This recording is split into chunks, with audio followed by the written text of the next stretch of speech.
Today we are going through tips of Thailand. It is a Sunday. In Thailand, I've been to the beach, I've had some good scran, I've had an ice cream, I've gone to the spa, I've enjoyed myself, I've had a good time. But let's get into, first of all, let's get changed first because I've literally just got out the shower, and let's get into this video. No, you're not going to see me get changed, that's off camera. Where are my boxes? Oh, they're here. Nearly done. Oh, we are on. Let's get set up on this bed.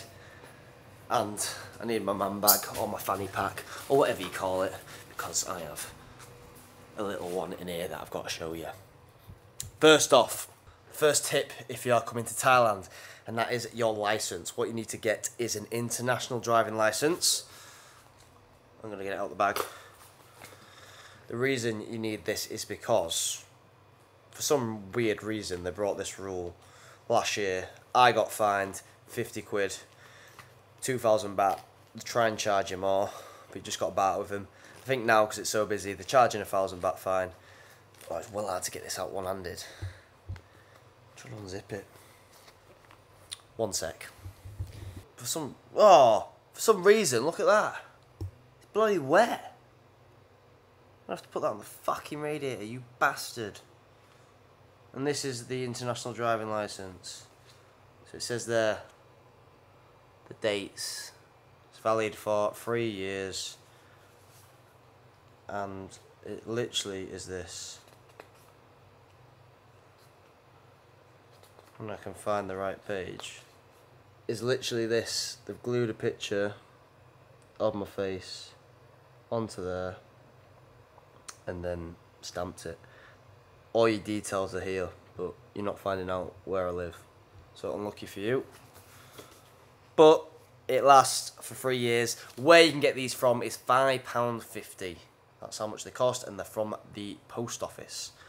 Get one of them. Saves your ass if you are driving a moped, so you don't get fined. We came back from Patong to Bangla. We got stopped twice. That's 2,000 baht, 1,000 each station for my friend. Unlucky for him, but for me, I am prepared. Do you want to know why? Because I've been here 5 times, so I know my shizzle. Shizzle? Shizzle? Yes, we're going to go with that word. Let's go with it. That is the first tip. Get your bloody license if you're going to drive a moped. The next trick is ATM trick. Now, what you need a good card. So I recommend a Starling card, a Monzo card, or a Revolut card. And what you're going to do here, you're going to put your card in the machine. You're then going to put whatever money you want. Let's say 10,000 baht. Accept the 220 baht at the ATM because that's standard. But what you are going to do is you're not going to accept the next section. And it'll say, do you accept this conversion of, for example, 10,220 baht, because it'll put that rate on for the ATM, at £250. You're going to press no, because that's the ATM rate. You want your rate from your card. Because let's be honest, everyone wants more money.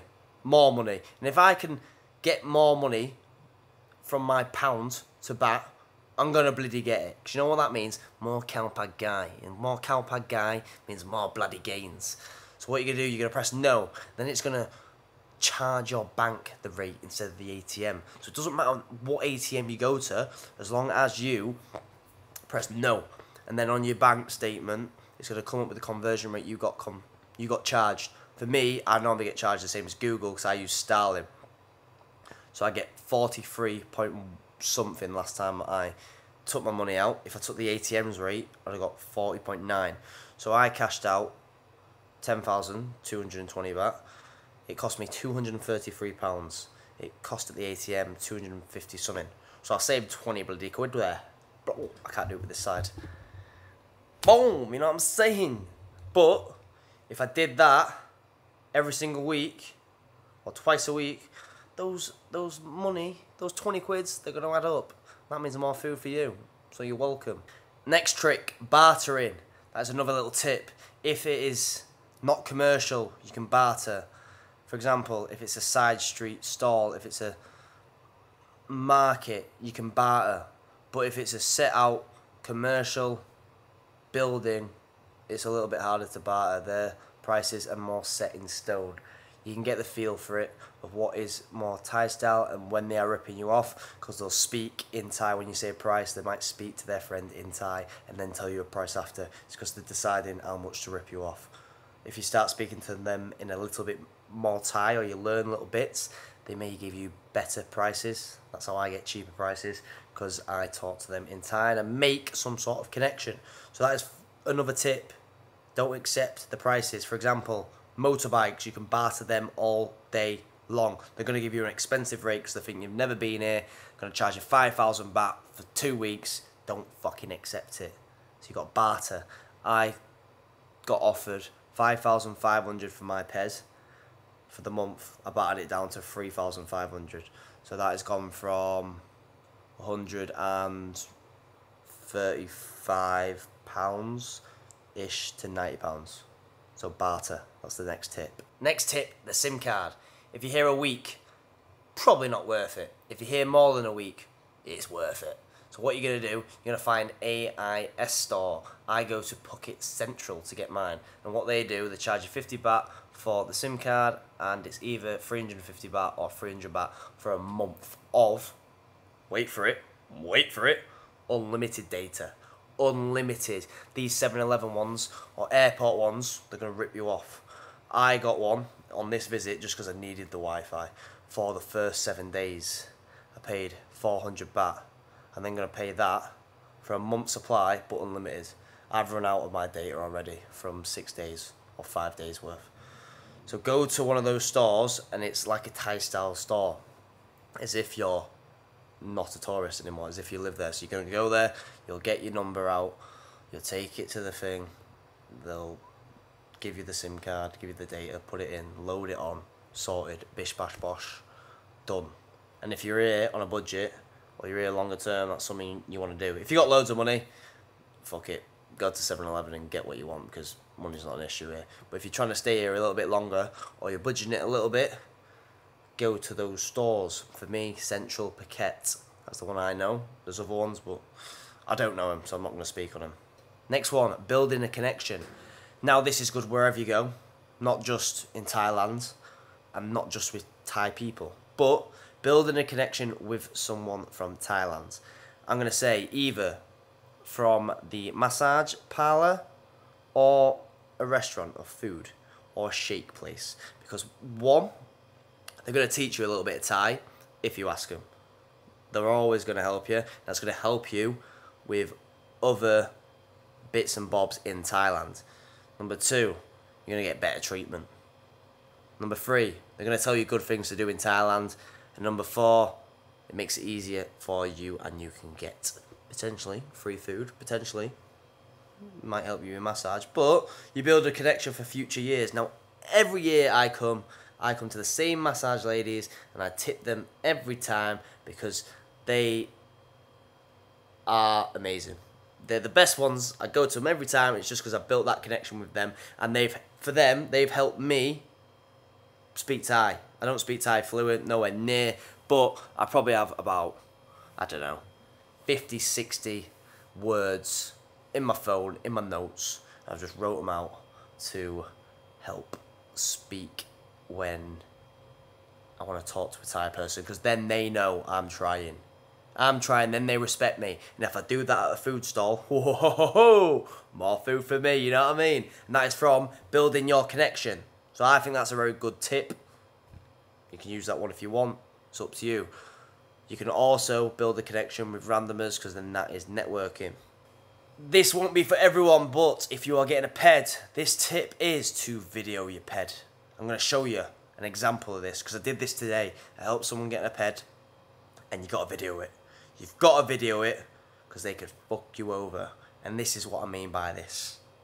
This is on the phone, but tip, when you buy one of these bikes, you've got to go all the way around with the camera to make sure there's any scratches. Because what they do, they try and say a scratch that you've not done is your fault when you give the ped back, and then you lose your deposit. This one is a new bike, so there's not really that many scratches. But you make sure, see there's a scratch. Not like this. You've got to go all the way around. It's very important to take photos and videos of your bike, because if you went on a bike like this, for example, there's a scratch. And what they try and do when you bring it back, they say that was your fault, and then they take your deposit, or they even charge you even more. So make sure you get a video all the way around and photo of every little mark on the bike to save yourself some hassle when you return your bike everywhere. Video it spick and spam. Left, right and centre. And last tip, for me personally, I don't like giving my passport. I'd rather give them money. It is up to you if you trust them. But if they have your passport, you're not going anywhere. They could make you pay a lot of money to get your passport back, and you don't really want to be in the situation where you can't get your passport. So if you can pay a deposit for a bike or other things you got to give your passport for, pay the deposit and just get the money back after. Another thing, if I pay my deposit with my passport for my bike, I'm going to need it for my SIM card, I might need it for other activities that I'm going to do. So then you're limited of what you can do. So for my recommendation, I'd never give my passport away. Some people will, that is up to you, but my tip, for me personally, is don't give your passport. Take it or leave it, that is up to you. And they are my tips for today. It is up to you if you want to use them, but they're some of the ones that I have decided are very, very important when coming here. Main one.